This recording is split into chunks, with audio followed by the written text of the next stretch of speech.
ရုပ်ခန္ဓာကိုယ်ကြီးကပြင်းကျင်တဲ့လောက်ပြင်းနေ့စဉ်နဲ့အမျှဘလောက်ပဲပြင်းပြင်း getting older and older တနေ့ပြီးတနေ့အိုးလာမှာပဲဒါသူ့သဘောပဲသူ့ကိုဘလောက်ပြင်းပြင်းဘလောက်ထိမ့်ထိမ့်နော်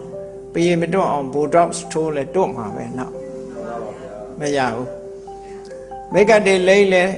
မရဘူးဆပင်ဆေးဆိုးလဲတစ်ချောင်းပြီးတစ်ချောင်းဖြူလာမှာပဲမရဘူးသွားလည်းပဲကျိုးမှာပဲကျိုးချိန်ကြ